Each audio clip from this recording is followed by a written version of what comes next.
Good morning, students. My name is Rosalia Mwalundilange and I'm taking you through quantitative method 2 for higher certificate.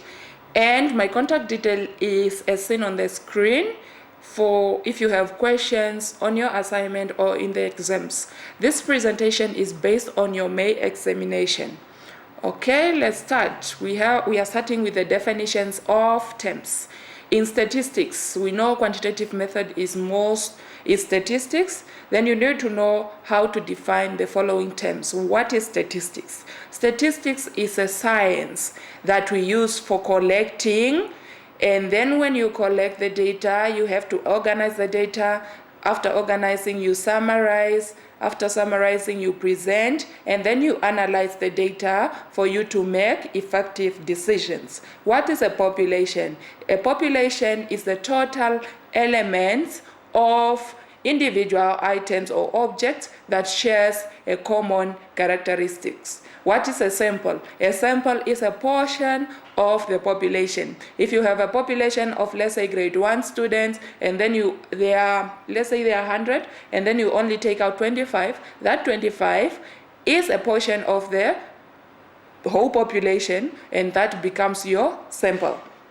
What is sampling? Sampling is the process on how you take a sample. For example, we said we have 100 learners, and then you only want 25. Sampling there will be the method that you use to take the 25 out of the 100. Then what is census? Census is a periodic count of a population. Then qualitative and quantitative variables. Qualitative variables, these are variables that takes on non-numeric. For example, when you look at the tribes, Damara, Herero, Kavango, Vambo, that is non-numeric. But the quantitative variables are the ones that takes on numeric variables. For example, your weight, your height, and your age, okay? Sampling methods, the process of taking a sample. We have two types of sampling methods. We have non-probability sampling and we have probability sampling. These are very important because at the end of the day, you have to do your research, and then when you are doing your research, you will need to take a sample. You are not going to work on the whole population because of some reasons, which may be money, time, and all that. Now, what is non-probability sampling? Non-probability sampling is when not every element of the population have an equal chance of being selected to be in a sample. Okay? The types of non-probability sampling are convenience, judgmental, quota, and snowball. Why do we say not every element of the population have an equal chance? It's because, for example, if you look at convenience sampling, this one, as the word itself, convenience, it says you are going to use your convenience. Maybe you are only going to take people in your house. You are only going to take your colleagues. You are only going to take your friends because it depends on your convenience. This means it's not every element of the population has an equal chance because it's not everyone that is in the population is your friend or lives in your house or lives in your street. Or you use judgment.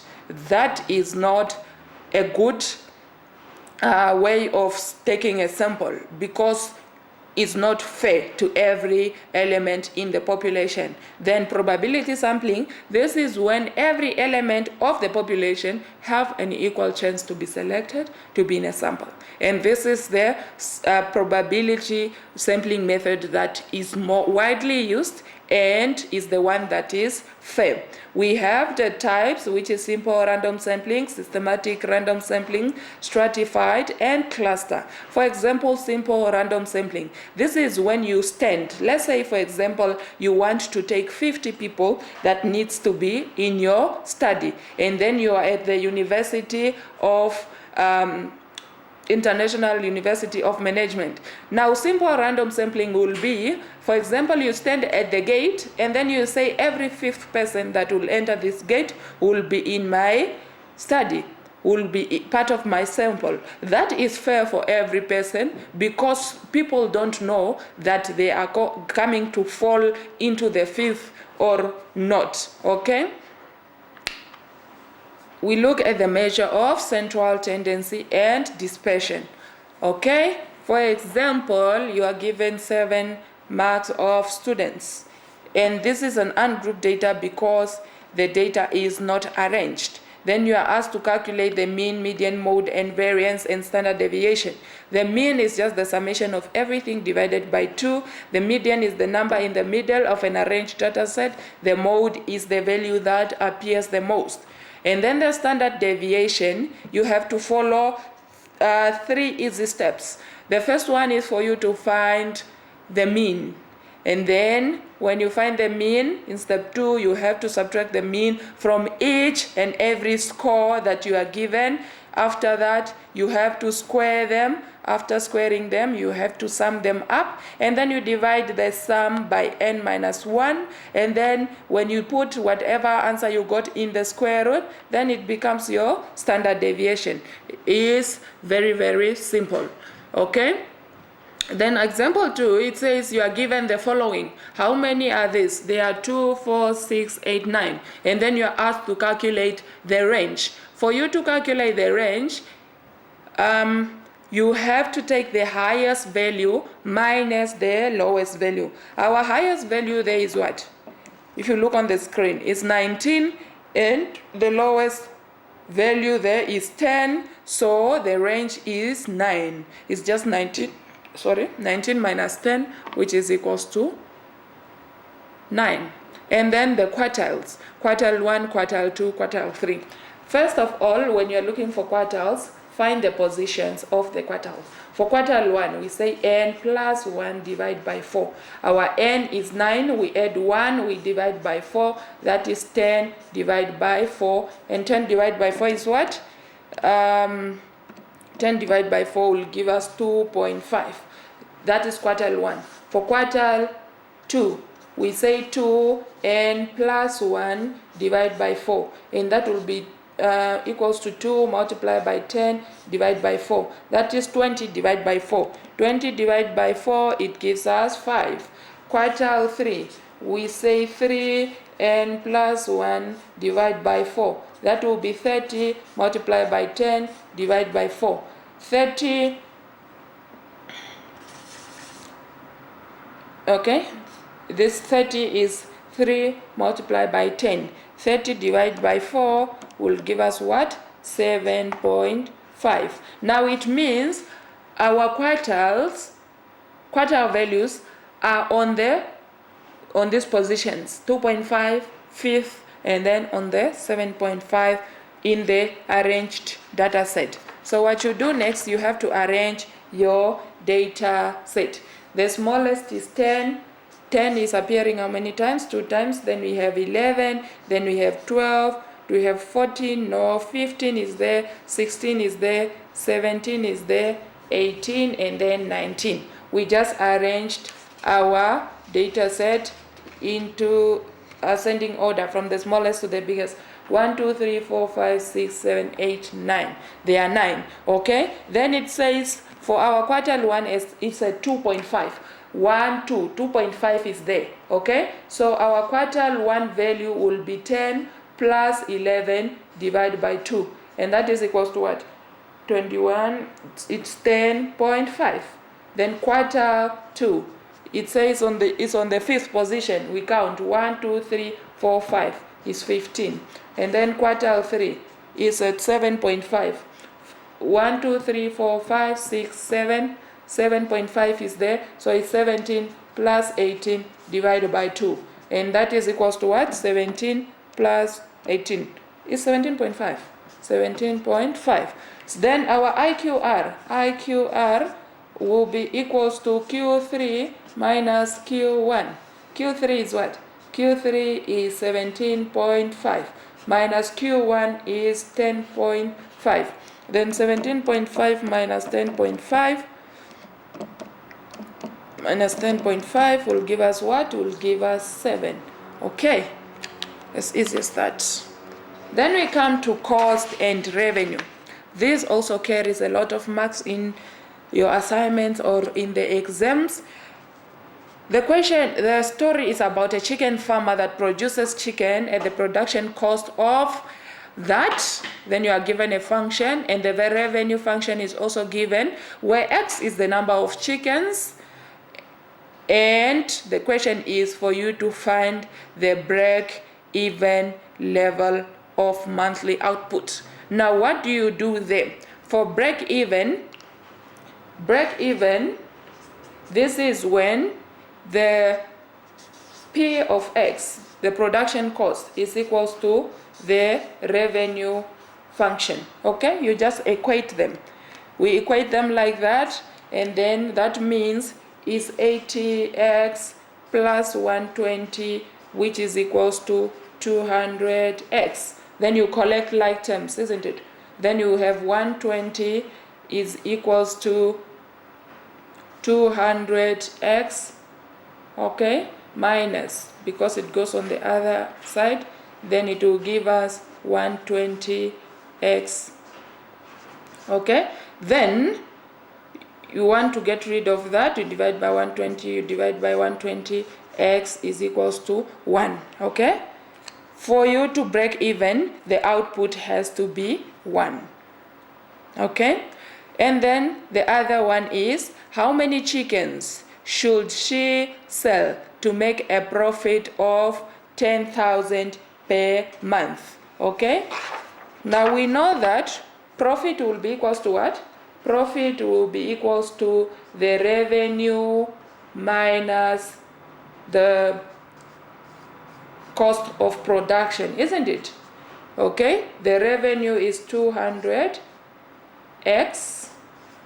minus the cost of production function is 80x plus 120.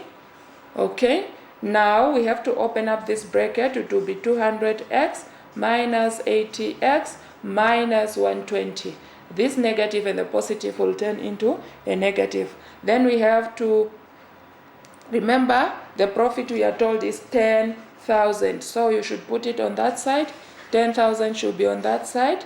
Okay, then it should also come there, 10,000. Then on this side you will have 120x. Then you will bring 120 on the other side. It will be 10,000 minus 120. Then 10,000 minus 120 will give us 9,880, which is equals to 120x. Then you divide by 120, you divide by 120, x will be equals to what? X will be equals to 82.333, but this has to be rounded off to 82 chickens. If you want to make 10,000 profit per month, then the chickens that the person should sell is 82. Okay, then we move on to demand and supply. You are given the function, you'll be given the function of supply and the function of demand. And what do they want there is the equilibrium, price and quantity. It's also very simple. You just have to equate the two functions. Will be 400 plus 10 quantity supplied is equals to 4,000 minus 2 quantity demanded. Okay, the quantity supplied and the quantity demanded is all quantities, so you can put them together. They are like terms. Okay, so if we bring the quantities on this side, we will have 10 quantity supplied plus the 2 quantity demanded is equals to 4,000 minus 400, and this will give us 3,600, and this will give us 12 quantity, and then you divide by 12, then that will give us divide by 12 will give us quantity should be 300. So the equilibrium quantity is 300. Now since we got the quantity, equilibrium quantity, you can substitute in any of the two equations to get the price. If you substitute in the first one, which is P equals to 400 plus 10 plus 10, then the quantity will be 300, then that will be equals to what? That will be equals to 3,000, so the answer is 3,400. That is the equilibrium price. Okay? Then we quickly move on to Pearson's correlation. Correlation, we want to find out if there is a relationship between the two variables, and if there is a relationship, is it positive or negative? If it's positive or negative, is it strong or weak? Or is there no relationship at all? That is the formula that we use to calculate the Pearson's correlation coefficient. It's pretty easy. Let's take a quick example, because most people always fail this. Let's say we have 5, 3, and 4, and then 2, we have 11, 9, 6, and 7, for example. Okay, now, if you look at the formula, you need to multiply your x and your y, okay? And you also need to square the x variables, and you also need to square the y variables. Okay, the first one will be 55, then the second one will be 27. We are multiplying the x values and the y values, and then the third one will be 24, and then the fourth one will be 14. We have squared them. Then we need to square the x values. 22 squared, not 2, 5 squared, 25. 3 squared is 9. 4 squared is 16. 16. And then 2 squared is 4. Then we have to square the y values. The first one is 121. The second one will be 81. The third one will be 36. And then the fourth one will be 49. Now we need to sum this, sum. Everything should be added together. Then we have 5 plus 3 plus 4 plus 2. That will give us 14. 11 plus 9 plus 6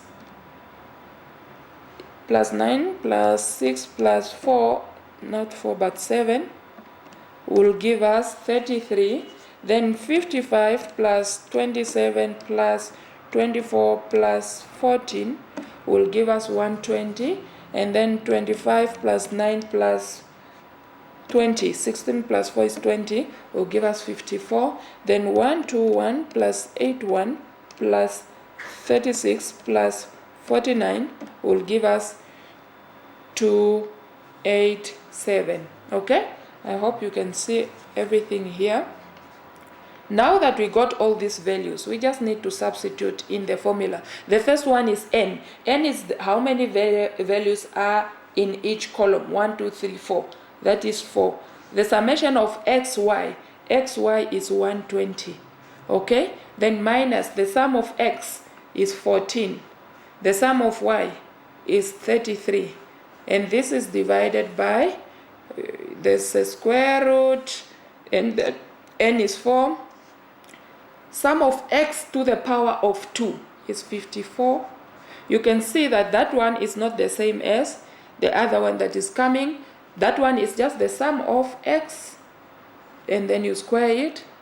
Then all this you have to multiply by 4. The y to the power of 2, sum of y to the power of 2 is 287. 287 minus, what is y, sum of y? 33, that is squared. That is how you substitute in the formula, and it's pretty easy. Okay, and then you get your correct answers. Okay, most of you know the formula, but you don't know how to substitute in the formula. And then we move on to regression analysis. We still have to use the same table here. Okay, there you just need to substitute. You can see what the summation of xy, and the summation of xy, we got it to be what? We got it to be 120, and then the summation of x is 14, the summation of y, just practice on those things, and then you'll be okay for your exams. For further readings, you need to do you need to know how to calculate the standard deviation for grouped data for your May examination. So watch my video of QM20D2. I'll discuss how we calculate the standard deviation of grouped data. Thank you very much. Contact me for any questions on your subject, or if you are facing any difficulties, you should know that I'm also your coordinator. You can call me on the number that I provided you on the first slide. Thank you very much.